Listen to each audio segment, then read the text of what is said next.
ඉතින් ඔයාලට කොහොමද? මම නම් දැන් ඇවිල්ලා ඉන්නේ කොළ ටිකක් කඩන්න.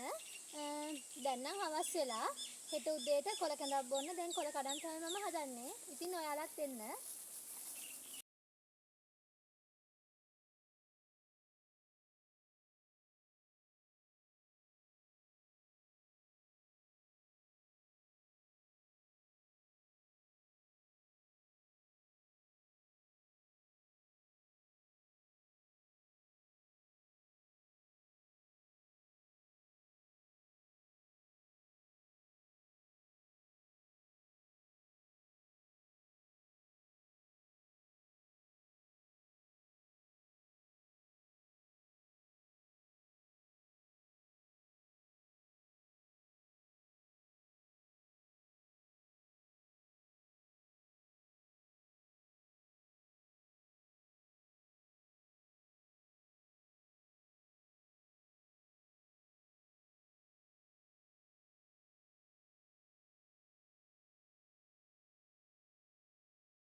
ඉතින් මම දැන් කොළ ටික නම් කඩලා ඉවරයි.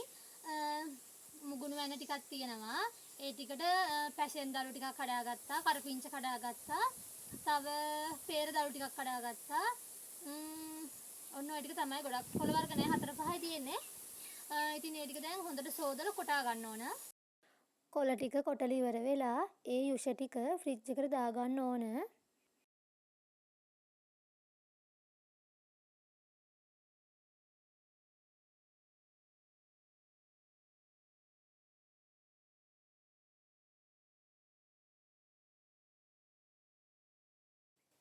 දැන් නම් මේ උදේ උකු පොල් කිරි ටිකකුයි තව හාල් ටිකකුත් කොටා ගන්න ඕන. තව සුදු ලූණු රතු ලූණු ඒවත් ඕන. මම ඒවත් දානවා.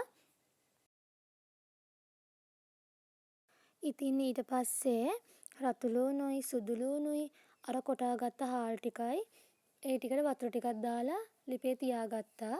ඊට පස්සේ අර කොළ යුෂ ටික දාගෙන ටිකක් වෙලා ගියාට පස්සේ පොල් කිරි ටික දානවා.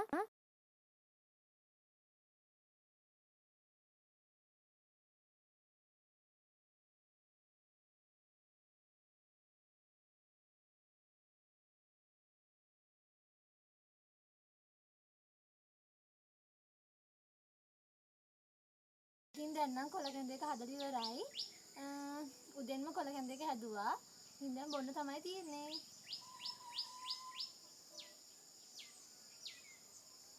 රසට තියෙනවා ඉතින්. ඉතින් ඔන්න ඔය විදිහට තමයි මම කොළ කැඳ හැදුවේ. එහෙනම් ඉතින් ආයෙමත් ලස්සන වීඩියෝ එකකින් හම්බෙමු. එතකන් ඔයාලා සතුටින් පරිස්සමින් ඉන්න.